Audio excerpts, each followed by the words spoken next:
everyone, and welcome back.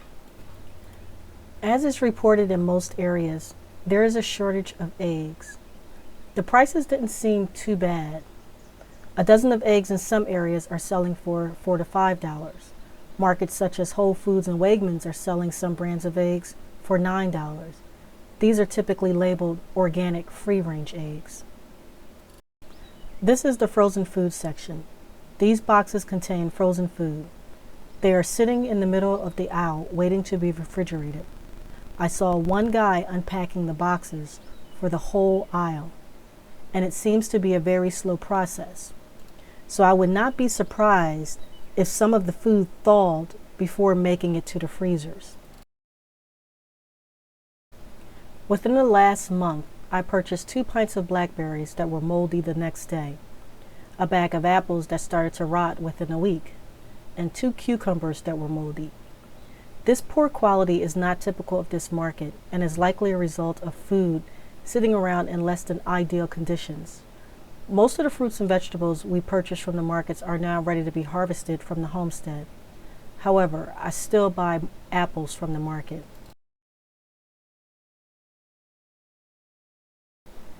We move on to the refrigerated section. The yogurt and cheese were pretty well stocked.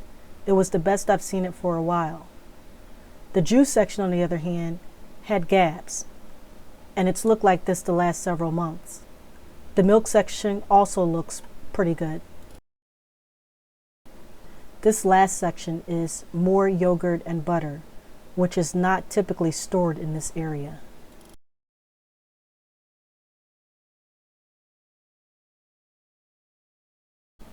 We now move to the meat section, which I thought was pretty well stocked. There was lots of burgers to be purchased for the 4th of July barbecue or cookouts. There was a good amount of breakfast meats. There were processed meats, pre-cooked meats, steakums, and Philly cheesesteaks.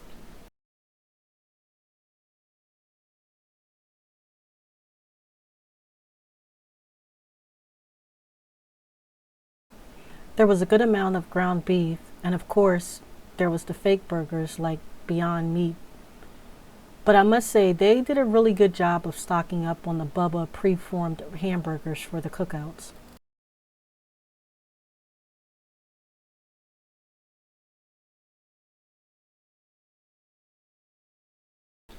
I noticed there was a lot of chicken. However, it was the Giant brand. I did not see much of the name brand chicken producers such as Perdue and Tyson. The steaks were reasonably priced compared to what I've been hearing reported in other areas, such as 2 pieces of ribeye selling for $40, and it looks like those pieces were about a half pound each. Here's a good look at the steaks being sold at this market. Prices seem to be okay for the state that we're in, as well as some more ground beef. This section contains other brands of chicken, but it isn't stocked nearly as much as the Giant brand. The seafood section looked good as well. The price did not reflect the size of the package, but everyone is aware of shrinkflation. There was plenty of tilapia and other fish varieties. There appeared to be plenty of sandwiches, fish sticks, and other prepared seafoods. The upright freezer was also well stocked with seafood. The canned section was pretty well stocked, but make sure you check the dates on the cans.